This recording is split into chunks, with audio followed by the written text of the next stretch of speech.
Hi guys, कैसे हैं आप लोग। तो यार आज हम स्टार्ट करने वाले हैं जनरल सर्जरी का चैप्टर नंबर 8। एंड अगेन मेरे को बताने की ज़रूरत नहीं है कि ये मैं फॉलो कर रहा हूँ मणिपाल।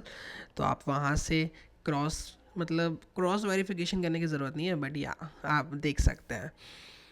तो गाइस स्टार्ट करते हैं। पहला हमारा टॉपिक जो यहाँ पे होने वाला है डेट इज़ रेनॉल्ड डिसीज़, जो कि बहुत इंपॉर्टेंट है गाइस, एक्सट्रीमली इंपॉर्टेंट है। आई एम टेलिंग यू, ये 5 स्टार टॉपिक है, ठीक है। इसके साथ आप छेड़छाड़ नहीं कर सकते एंड ये 5 मार्क्स में फिक्स क्वेश्चन है। तो रेनॉल्ड डिसीज़ की बात करते हैं यार। तो ना प्राइमरी रेनॉल्ड्स फिनोमेना होता है और सेकेंडरी। तो पहले हम पढ़ते हैं भाई प्राइमरी। तो ये होता क्यों है गाइस, ये होता क्या वो तो हम पढ़ेंगे, बट उसके पहले किस में होता है वो इम्पॉर्टेंट है। तो जनरली ना यंग वुमेन में ये ज़्यादा देखा जाता है और अपर लिम ज़्यादा इन्वॉल्व होता है कंपेयर टू लोअर लिम। अब डेफिनेशन की बात भी कर ही लेते हैं, है ना। तो यार कि कॉमनली जो है ना भाई वेस्टर्न कंट्रीज़ में देखा जाता है वाइट स्किन पीपल में एक जो बहुत इंपॉर्टेंट फैक्टर यहाँ पे बताया गया है वो है कोल्ड क्लाइमेट। और यहाँ पे ना बायलेटरल इन्वॉल्वमेंट होता है, ऐसा नहीं कि यूनिलेटरल होगा, और इसको हम प्राइमरी रेनॉल्ड्स फिनोमेना कहते हैं। तो आप ये उंगलियाँ देख सकते हो इसकी कि कैसे आगे जो एकदम पेरिपेरल हमारी आर्टरीज या वीन्स है वहाँ पे एकदम ना इस्कीमिया हो गया है एंड इसके कारण उंगलियाँ जो है कलर चेंज दिखा रही हैं।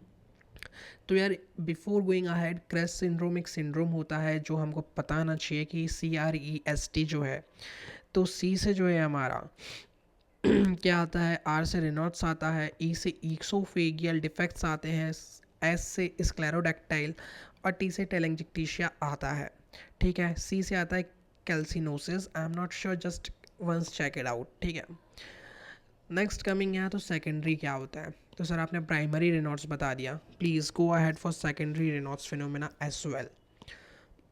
तो सेकेंडरी रेनॉल्ड्स फिनोमेना के कॉजेज ना अलग होते हैं। प्राइमरी में क्या था, ठंड के कारण हो रहा था। सेकेंडरी में एथेरोस्क्लेरोसिस हो सकता है, सिस्टमिक ल्यूपस हो सकता है, स्क्लेरोडर्मा हो सकता है, कार्पल टनल सिंड्रोम हो सकता है। वाइब्रेटिंग टूल्स अगर आप ज़्यादा इस्तेमाल कर रहे हो, जैसे कि वाइब्रेटिंग मशीन्स जो होती हैं डिक करने के लिए, वो भी एक कॉज हो सकती है। यहाँ पे ना हमने जो है भाई दोनों प्राइमरी और सेकेंडरी को एक साथ पैथोफिजियोलॉजी पढ़ने का ट्राई कर रहे हैं। तो होता क्या है भाई, ऑन एक्सपोजर टू कोल्ड एक डिस्कम्फर्ट और कलर चेंजेस होते हैं, ठीक है ना, पेशेंट में। ये क्यों हो रहा है भाई, ये एक तरीके का ना एबनॉर्मल सेंसिटिविटी है भाई गाइस। कॉम है आर्टीरियोल्स। आर्टीरियोल्स का ठंड को लेके एक एबनॉर्मल सेंसिटिविटी के कारण रेनॉल्ड्स फिनोमेना होता है। ये हम जनरली ना 3 स्टेजेस में समझ सकते हैं गाइस। पहली स्टेज जो है हमारी वो है स्टेज ऑफ सिनकोप, दूसरी है हमारी स्टेज ऑफ एस्फिक्सिया और तीसरी है स्टेज ऑफ रिकवरी और स्टेज ऑफ रूबर। तो यार यहाँ पे हो क्या रहा है सर, आप मेरे को थोड़ा सा डिटेल में बेसिक बता पाएंगे क्या। श्योर बच्चों। तो आर्टेरियल्स जो है हमारी यहाँ पे वो होती है भाई, कंस्ट्रक्शन होता है उनमें, ठीक है ना। क्यों होता है भाई, ये एक एबनॉर्मल रिस्पॉन्स के कारण इनमें ना हमारा कॉन्स्ट्रिक्शन होता है टू कोल्ड। इससे क्या हो रहा है, तो ऐसा रिजल्ट ऑफ दिस जो हमारा पर्टिकुलर पार्ट है वो ब्लैंच हो जाता है और भाई बहुत ख़तरनाक वाला पैलर देखने को मिलता है। स्टेज ऑफ एस्फिक्सिया में क्या हो रहा है, तो भाई एक ब्रीफ पीरियड के बाद क्या होता है ना, आफ्टर ब्रीफ पीरियड ऑफ वैसे कॉन्स्ट्रिक्शन, तो वैसे कॉन्स्ट्रिक्शन हो गया, उसके बाद क्या होता है कैपिलरीज जो है हमारी डायलेट करेंगी और वो जो डायलेट कैपिलरीज है वो भर जाती है हमारी डीऑक्सीजनेटेड ब्लड से। तो अब आप समझ सकते हो डीऑक्सीजनेटेड अगर ब्लड आ गया है तो कौन सा कलर आएगा, हमारा ब्लूइश डिस्कलरेशन हो जाता है, ठीक है। नेक्स्ट क्या होगा गाइस, तो स्टेज ऑफ रिकवरी का आना पक्की बात है। स्टेज ऑफ रिकवरी को हम स्टेज ऑफ रूबर भी कहते हैं। तो जैसे अटैक पास हो जाएगा, ठीक है ना, अटैक पासेस ऑफ, तो भाई रिलैक्सेशन होगा आर्टरियोल्स का, ठीक है ना। अब आप ये समझ सकते हो कि यहाँ पे ये वासोस्पाज्म था जो सॉरी वासो कॉन्स्ट्रिक्शन था जो यहाँ पे अब रिलैक्सेशन हो गया है, तो सर्कुलेशन वापस इम्प्रूव हो जाएगा। और जैसे ही सर्कुलेशन वापस आएगा तो ब्लड के आने से रेडनेस आ जाएगी, इसलिए हम इसको स्टेज ऑफ रूबर भी कहते हैं। अब because of dilation of the capillaries red engorgement of the particles, तो डायलेशन ऑफ कैपिलरीज होने के कारण रेडनेस आ जाती है।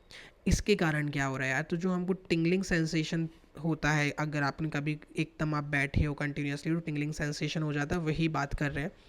बर्निंग फीलिंग आती है या बस्टिंग पेन बहुत ज़्यादा होता है, फिंगर्स में पेन होता है बेसिकली फिंगर्स में। तो ये हमारी 3 स्टेजेस थी गाइस, सिनकोप वाली, एस्फिक्सिया वाली और रिकवरी वाली। तो ये 3 स्टेजेस में होता है। पहले में खून जो है बंद हो गया जाना, तो पहले डेवलप हो गया, दूसरे में जो है डीऑक्सीजनेटेड ब्लड गया, तीसरे में ऑक्सीजनेटेड जब ब्लड गया एकदम से, तो सेंसेशन एंड क्लिनिकल फीचर्स आ जाते हैं। क्लिनिकल फीचर्स में भाई पता होना चाहिए कि हमारे ये मेनली यंग वुमेंस को अफेक्ट करता है, और ये बायलेटरल होता है, जो हमने ऊपर भी बात करी, यूनिलेटरल नहीं होता है। थंब जो है ना हमारा, वो जनरली बच जाता है गाइस। फिर पेरिपेरल पल्सेस जो है अगर आप फील करोगे तो वो नॉर्मल आएंगी।